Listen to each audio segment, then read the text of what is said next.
नमस्कार दोस्तों। भारत में एक से एक विद्वान, दार्शनिक, राजनीतिज्ञ और अर्थशास्त्रियों ने जन्म लिया है, जिन्होंने भारत के गौरव को बढ़ाने में बहुत बड़ा योगदान दिया।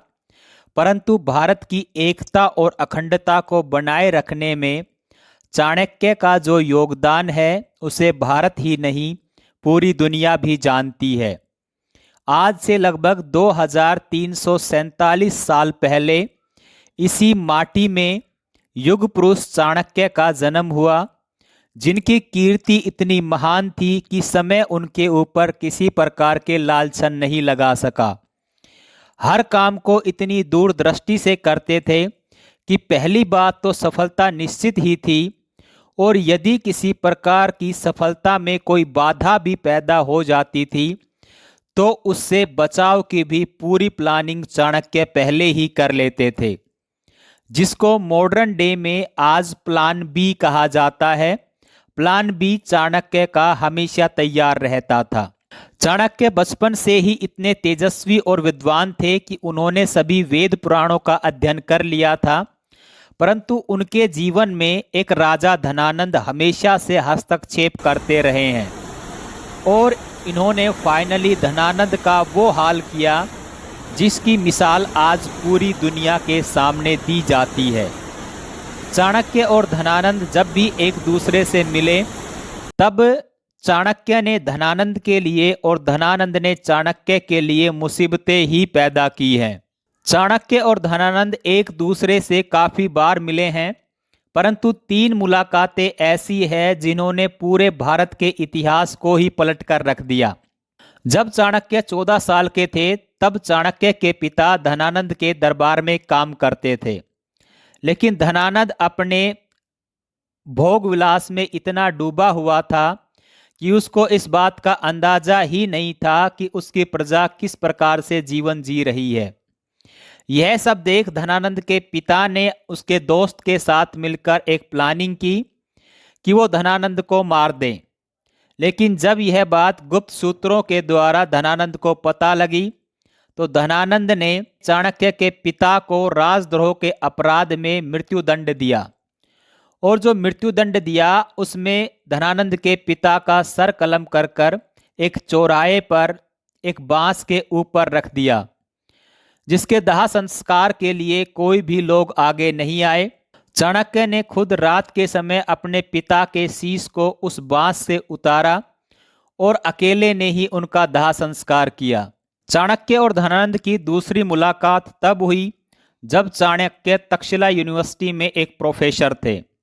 धनानंद ने पाटलिपुत्र में एक विद्वान सभा का आयोजन किया था, जिसमें तक्षशिला यूनिवर्सिटी के प्रोफेसर्स को भी इनवाइट किया गया था। तक्षशिला यूनिवर्सिटी की तरफ से यूनिवर्सिटी के सीनियर प्रोफेसर ने चाणक्य को पाटलिपुत्र भेजा। जब चाणक्य पाटलिपुत्र पहुंचे तो उन्होंने देखा कि धनानंद उन सब शिक्षकों का निरादर कर रहा है जो उसकी सभा में आए हुए हैं। धनानंद उन सब शिक्षकों को एक भिक्षुक कहता था और यह सभा लगातार चल रही थी। जब वाद विवाद का नंबर चाणक्य का आया तो चाणक्य ने धनानंद को जनता का नौकर कहा। यह बात धनानंद को अच्छी नहीं लगी। तब धनानंद ने कहा, साधारण शिक्षक।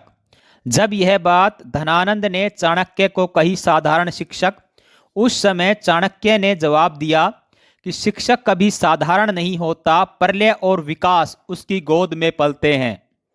और यदि बात है एक राजा की, तो ऐसे राजमुकुट शिक्षकों के पैरों में रहते हैं। वो जिस राजमुकुट को चाहे जिस भी आदमी को पहना देगा, वो राजा बन जाएगा। यह बात कहकर चाणक्य धनानंद की सभा से बाहर आ गए। तीसरी मुलाकात तो पूरी दुनिया जानती ही है। जब सिकंदर ने पोरस को हरा दिया, तब भारत का सबसे शक्तिशाली राज्य नंदवंश होता था, जिसका राजा धनानंद था।